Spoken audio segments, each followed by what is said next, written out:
Perkenalkan, nama saya Erin Aryani Bersurbakti dari kelas AKP 5B, mahasiswa Politeknik Negeri Medan, program studi akuntansi keuangan publik. Di video kali ini saya akan membahas mengenai laporan audit. Adapun tujuan dari video ini untuk memenuhi tugas dari mata kuliah audit.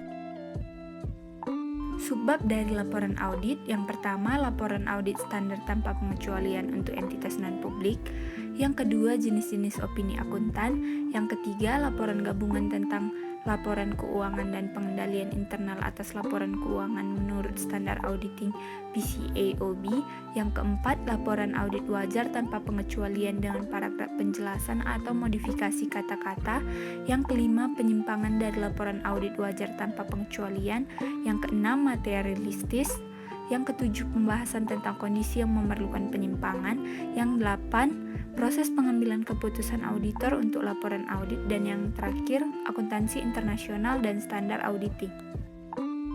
Laporan audit standar tanpa pengecualian untuk entitas non-publik berisi 7 bagian berbeda, yaitu 1. Judul laporan. Judul harus diberi kata independen agar kesannya laporan tersebut tidak memihak. Yang kedua, alamat laporan audit. Ditujukan kepada perusahaan, pemegang saham, dan dewan direksi. Yang ketiga, paragraf pendahuluan. Paragraf pertama yaitu pernyataan sederhana telah melakukan audit. Paragraf kedua, pernyataan laporan keuangan telah diaudit. Paragraf ketiga menyatakan bahwa laporan keuangan merupakan tanggung jawab manajemen dan bahwa tanggung jawab auditor adalah menyatakan pendapat atas laporan keuangan itu berdasarkan audit. Yang keempat, paragraf ruang lingkup. Pernyataan faktual tentang apa yang dilakukan auditor dalam proses audit. Yang kelima, paragraf pendapat. Menyatakan kesimpulan auditor berdasarkan hasil audit. Yang keenam, nama kantor akuntan publik. Yang ketujuh, tanggal laporan audit. Jenis-jenis opini akuntan. Yang pertama, pendapat wajar tanpa pengecualian. Yang kedua, pendapat wajar tanpa pengecualian dengan bahasa penjelasan. Yang ketiga, pendapat wajar dengan pengecualian. Yang keempat, pendapat tidak wajar. Dan yang kelima, pernyataan tidak memberikan pendapat. Laporan gabungan tentang laporan keuangan dan pengendalian internal atas laporan keuangan menurut standar auditing PCAOB. Menyajikan baik laporan keuangan maupun laporan manajemen tentang pengendalian internal atas laporan keuangan. Paragraf pendahuluan, ruang lingkup, dan pendapat dimodifikasi untuk menyertakan referensi pada laporan manajemen tentang pengendalian internal. Paragraf pendahuluan dan pendapat juga mengacu pada kerangka kerja yang digunakan untuk mengevaluasi pengendalian internal.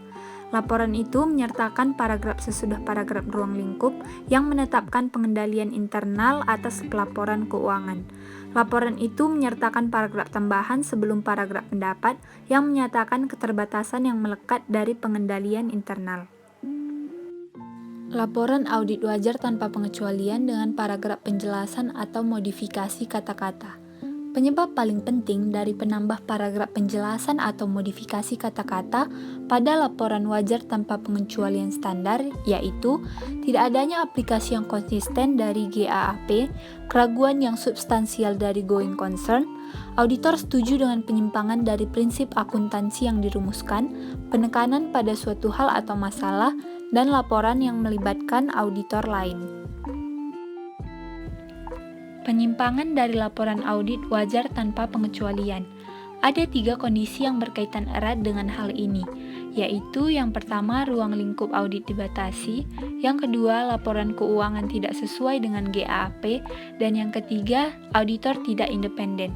Jika salah satu dari ketiga kondisi di atas memerlukan penyimpangan dari laporan wajar tanpa pengecualian yang ada dan bernilai material, maka laporan selain laporan wajar tanpa pengecualian harus diterbitkan.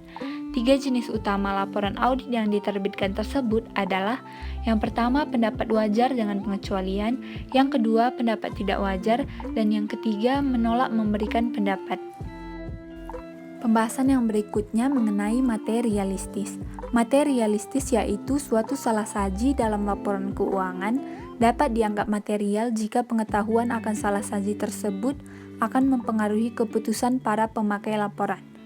Dalam penerapan definisi ini, 3 tingkat materialistis digunakan untuk menentukan jenis pendapat yang akan diterbitkan, yaitu yang pertama jumlahnya tidak material, yang kedua jumlahnya material tetapi tidak memperburuk laporan keuangan secara keseluruhan, yang ketiga jumlahnya sangat material atau begitu persuasif sehingga kewajaran laporan keuangan secara keseluruhan diragukan.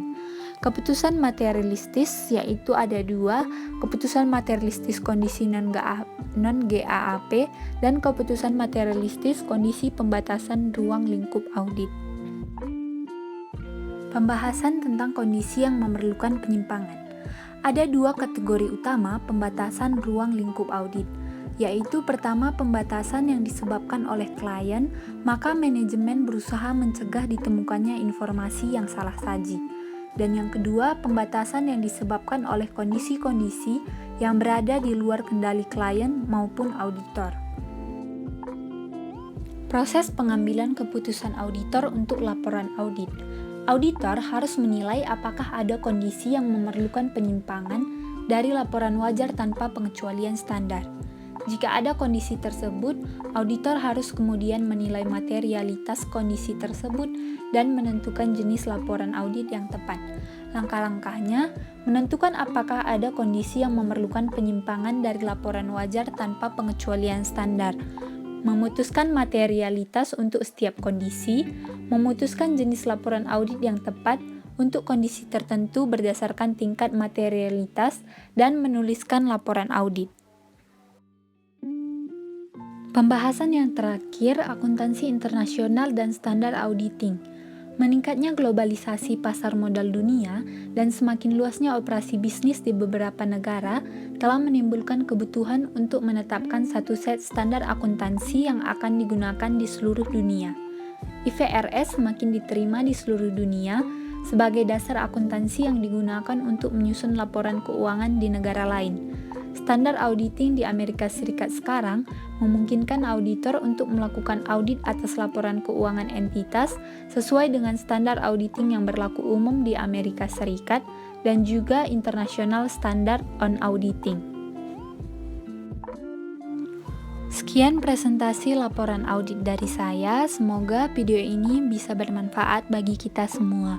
Sekian dan terima kasih.